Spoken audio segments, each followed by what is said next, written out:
오늘 하세나 본문은 디모데전서 1장 1절에서 11절까지의 말씀입니다. 우리의 구주이신 하나님과 우리의 소망이신 그리스도 예수의 명령으로 그리스도 예수의 사도가 된 나 바울이 믿음 안에서 나의 참 아들이 된 디모데에게 이 편지를 씁니다. 하나님 아버지와 우리 주 그리스도 예수께서 내려주시는 은혜와 자비와 평화가 그대에게 있기를 바랍니다. 내가 마케도니아로 떠날 때에 그대에게 에베소에 머물러 있으라고 부탁하였습니다. 그것은 그대가 거기에서 어떤 사람들로 하여금 다른 교리를 가르치지 못하도록 명령하고 신화와 끝없는 족보 이야기에 정신을 팔지 못하도록 명령하려는 것입니다. 그러한 것들은 믿음 안에 세우신 하나님의 경륜을 이루기보다는 도리어 쓸데없는 변론을 일으킬 뿐입니다. 이 명령의 목적은 깨끗한 마음과 선한 양심과 거짓 없는 믿음에서 우러나오는 사랑을 불러일으키는 것입니다. 그런데 몇몇 사람은 이러한 목적에서 벗어나서 쓸데없는 토론에 빠졌습니다. 그들은 율법 교사가 되려고 하지만 사실은 자기들이 무엇을 말하고 있는지 또는 무엇을 주장하고 있는지도 알지 못합니다. 우리가 알기로 율법은 사람이 그것을 적법하게 사용하면 선한 것입니다.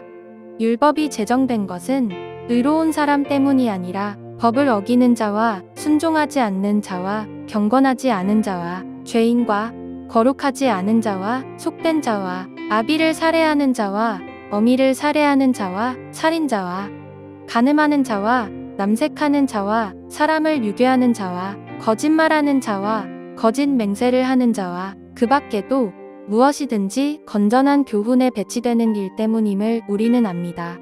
건전한 교훈은 복되신 하나님의 영광스러운 복음에 맞는 것이어야 합니다. 나는 이 복음을 선포할 임무를 맡았습니다. 여러분, 또 한 주가 시작되었습니다. 우리를 인도하시는 주님의 평안이 이 한 주도 함께 하시기를 기도합니다. 지난주까지 우리는 사도행전을 묵상하고 오늘부터는 디모데전서로 하생활을 하게 됩니다. 먼저 디모데전서에 대한 대략적인 가이드를 말씀드리고 오늘 본문을 살펴보려 합니다.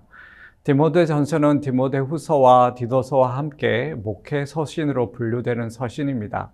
목회 서신은 바울의 다른 서신들과는 조금 달리 교회 전체나 일반 성도들을 대상으로 기록한 것이 아니라 목회 사역을 담당하고 있는 목회자 개인, 즉 교회의 지도자를 대상으로 주어진 서신이라는 점에서 구별이 되어집니다.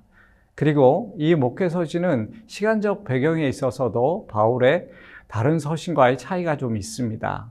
바울 사도의 대부분의 서신은 우리가 지난주까지 살펴본 사도행전 28장 안에 기록된 서신이었지만 디모데전서, 후서, 디도서는 사도행전 28장 이후에 기록되었습니다. 바울 사도는 사도행전 28장에 나오는 로마의 1차 투옥 후 2년 만에 풀려나 다시금 전도 여행을 하게 됩니다. 이때 어느 지역을 어떻게 다녔는지 정확하게는 알 수 없습니다. 추정하면 로마에서 풀려난 바울은 자신이 세운 교회들을 다시 방문했을 것입니다. 먼저는 그레데 섬, 지금의 그리스의 크레타 섬을 방문하여 교회를 돌아보고 그곳 교회를 디도에게 맡겼습니다. 그리고 바울은 다시 소아시아 지역, 지금의 튀르키예의 서쪽 지역을 방문하였고 그중 바울은 본인이 가장 오랜 시간 마음을 쏟은 에베소 교회를 방문했습니다. 그리고 그 교회를 사랑하는 아들과 같은 디모데에게 맡기고 자신은 다시 마게도니아 지역, 지금의 그리스 북쪽에 위치한 빌립보를 방문하게 됩니다. 그리고 바울은 그곳에서 디도서와 우리가 살펴보고 있는 디모데전서를 기록했던 것입니다. 그 후 바울은 다시 빌립보를 떠나 니고볼리로 방문하였고 그 후 로마 군인에게 잡혀 두 번째로 로마 감옥에 투옥된 후 디모데후서를 기록하였고 결국 로마 감옥에서 순교를 했습니다. 디모데전서는 에베소를 떠나 빌립보에 도착한 바울이 에베소 교회를 맡기고 온 디모데가 염려되어 기록했던 것입니다. 소아시아 일대에서 가장 중심적인 역할을 하고 있었던 에베소 교회를 맡게 된 디모데는 아직 목회자로서는 연소한 나이였습니다. 목회자로서의 경험과 연륜이 부족한 그는 목회 현장에서 발생하는 여러 현안을 어떻게 처리해야 할지, 그리고 교회 내 각양각층의 성도들을 어떻게 대해야 할지 등의 문제로 상당한 어려움을 겪고 있었습니다. 그래서 디모데에게 목회와 관련한 여러 교훈과 권면을 하기 위해 이 편지를 적었던 것입니다. 또 바울이 이 편지를 적었던 이유는 에베소를 비롯한 소아시아 지방에는 유대주의와 헬라 사상들이 결합된 이단 사상들이 점점 일어나고 있었습니다. 그리고 그 사상은 점점 교회 안으로 들어오고 있었지요. 나중에 이 사상은 점점 더 영향력이 커졌는데 그것이 바로 초기 교회를 가장 힘들게 했던 영지주의 사상이었습니다. 바울은 이러한 위험성을 직시했던 것입니다. 이제 자신과 같은 교회 1세대는 점점 나이가 들어가며 세상을 떠나가야 할 상황이었습니다. 그래서 앞으로 2세대가 복음을 지키고 진리를 수호해야 한다는 것을 인지했습니다. 그리하여 자신의 동역자이자 영적 아들인 디모데에게 복음을 지켜가도록 격려했던 것이죠. 그렇게 바울은 오늘 본문인 디모데전서 1장을 보면 디모데에게 간단한 인사 후 바로 이단 사상을 경계하고 복음을 지켜갈 것을 부탁하고 권면하고 있는 것을 볼 수 있습니다.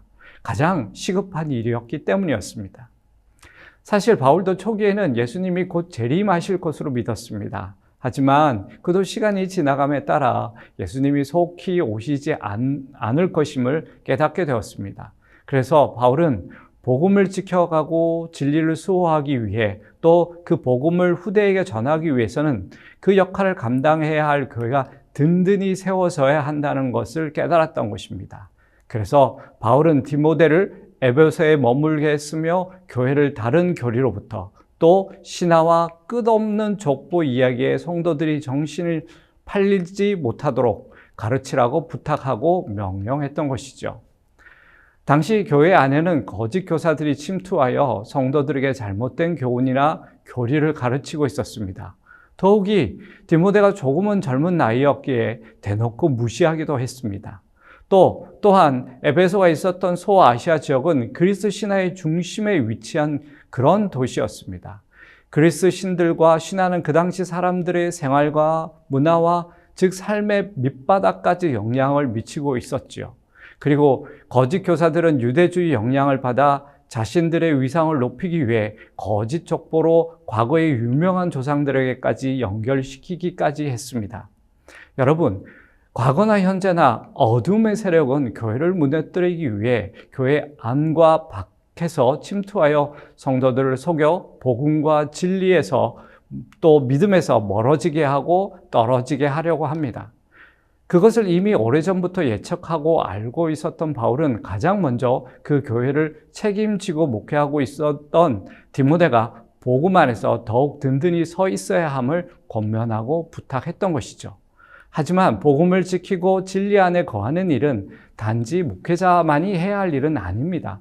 믿음을 가진 성도라면, 구원을 받은 성도라면 누구나 그 복음 안에 든든히 서 있어야 하는 일입니다. 여러분, 지금 우리에게는 우리를 교모히 속여 복음과 진리와 믿음으로부터 멀어지게 하는 것이 없을까요? 아닙니다. 지금도 세상에는 복음과 믿음보다 더 중요한 것, 더 가치 있는 것이 있다고 우리의 마음과 눈을 돌리게 하는 것이 얼마든지 있습니다. 또 우리 자신도 복음보다 하루 종일 우리가 마음에 품고 살아가는 것들이 있다는 것이죠. 무엇보다도 예수 그리스도만이 유일한 구원의 진리임을 거부하는 풍조가 교회 밖뿐만 아니라 심지어 교회 안에서도 이미 가득하다는 것을 잘 알고 계실 것입니다. 이와 같은 것들이 언제든 우리를 예수님으로부터 멀어지게 할 수 있다는 것을 꼭 기억하고 오늘도 복음 안에 든든히 서가는 저희들이 되기를 소망합니다. 오늘의 아시전은 나에게 주어진 업무와 학업을 최선을 다해 성실하게 해내는 것입니다. 우리의 삶의 자리에서 각자의 부르심을 감당하길 바랍니다. 오늘의 하시죠. 함께 하시죠.